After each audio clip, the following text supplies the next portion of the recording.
आज हम लोग श्रीमद् गर्ग संहिता के महात्म्य खंड के चतुर्थ अध्याय से छठे श्लोक से प्रारंभ करेंगे। पिछली वीडियोस में हमने चतुर्थ अध्याय के 5वें श्लोक तक खत्म कर लिया था, जिसमें हम लोग देख रहे थे किस तरह से उन्होंने प्रथम दिन और पूजा के अंतिम दिन ब्राह्मणों को उच्च दान दिया, भोजन कराया, और उन्होंने महर्षि शांडिल्य को क्या क्या दान में दिया, ये सब हमने देखा था।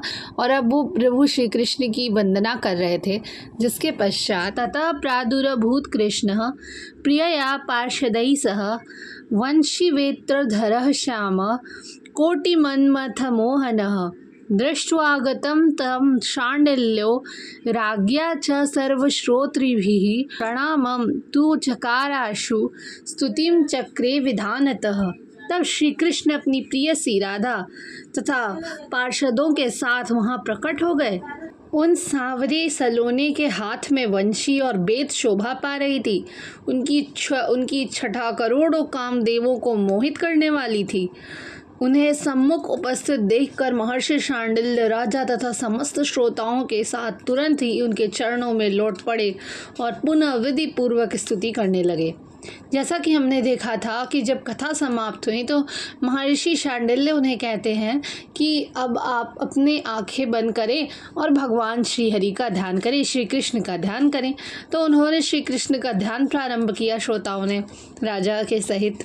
उसके बाद क्या हुआ कि श्री कृष्ण साक्षात अपनी प्रियसी राधा रानी, स्वयं श्री राधा रानी और श्री कृष्ण वहाँ अपनी गोपियों के साथ पधार गए और उनके हाथ में वंशी थी, बेत थी, और वो करोड़ों कामदेवों को मुंह में डाल देने वाली उनकी सुंदरता। उन्हें सामने देखकर महर्षि शांडिल्य, राजा, श्रोता सभी उनके चरणों में गिरकर उनकी दोबारा स्तुति करने लगे। शांडिल्य उवाच वैकुंठ लीला प्रवरम मनोहरम नमस्कृतं देवगणैः परम वरम गोपाल लीलाभियुतं भजाम्यहम गोलोकनाथम शिरसा नमाम्यहम।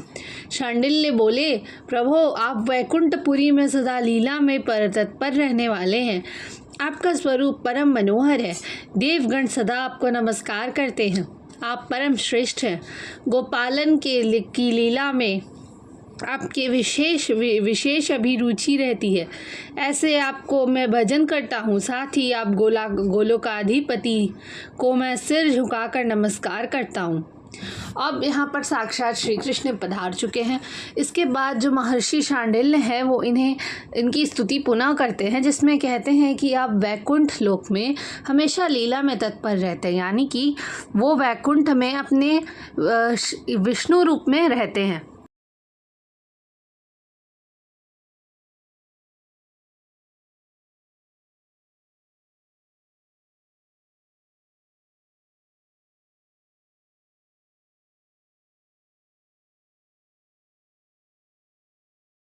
श्री कृष्ण जो हैं वो अलग अलग ब्रह्मांडों में विष्णु रूप से वैकुंठ लोक में निवास करते हैं।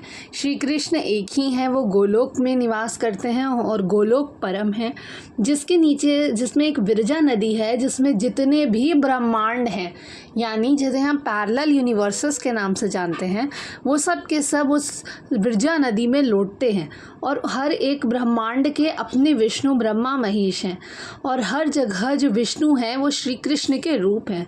इसीलिए उन्हें यहाँ पर वैकुंठ में सदा लीला में तत्पर रहने वाला कहा गया है। फिर इधर उनकी और ज़्यादा प्रशंसा हुई है, जिसमें कहा है कि वो परम मनोहर हैं। जितने भी देवता हैं वो इन्हीं को नमस्कार करते हैं। वो परम श्रेष्ठ हैं। गोपालन यानी कि गौओं का पालन करने में, गायों का पालन करने में उन्हें बड़ा आनंद आता है। और ऐसे मैं आपका नमन करता हूँ। आप गोलोक के पति हैं, गोलोकाधिपति हैं, जिन्हें मैं सिर झुकाकर नमन करता हूँ। प्रतिबाहुरुवाच गोलोकनाथ गिरिराजपते परेश वृंदावनेश कृतनित्य विहार लीला राधापते व्रजवधू जनगीर्त कीर्ते गोविंद गोकुलपते किल ते जयोस्तु।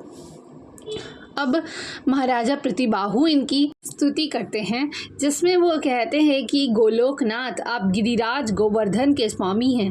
परमेश्वर आप वृंदावन के अधीश्वर तथा नित्य विहार की लीलाएं करने वाले हैं। राधापते व्रजांगनाएं आपकी कीर्ति का गान करती रहती हैं। गोविंद आप गोकुल के पालक हैं। निश्चय ही आपकी जय हो। अब वो आगे कहते हैं कि आप गोलोक के नाथ हैं, गिरिराज यानी कि गोवर्धन पर्वत उनके स्वामी हैं, परमेश्वर आप वृंदावन के अधीश्वर हैं और जो वो नित्य की रासलीलाएं करते हैं वो भी वही करवाते हैं। राधा पते व्रजांगना यानी कि व्रज की गोपियाँ आपकी कीर्ति का गुणगान करती हैं, जिसके बाद आपकी सदा ही जय हो। राज्ञुवाच वृंदावनेश राधेश पुरुषोत्तम माधव भक्तानां त्वं तु सुखदस्त्वामहं शरणं गता। रानी बोली, राधेश आप वृंदावन के स्वामी तथा पुरुषोत्तम है माधव, आप भक्तों को सुख देने वाले हैं, मैं आपकी शरण ग्रहण करती हूँ। अब प्रतिबाहु की पत्नी कह रही हैं यहाँ पर कि राधेश यानी कि राधे के पति, आप वृंदावन के स्वामी तथा राधे के ईश्वर, आप वृंदावन के स्वामी और पुरुषोत्तम हैं माधव, आप भक्तों को सुख देते हैं, मैं आपकी शरण ग्रहण करती हूँ। धन्यवाद। आज के लिए बस इतना ही। हम लोग आगे के श्लोक अगली वीडियो में करेंगे। तब तक के लिए जय श्री राधे कृष्ण।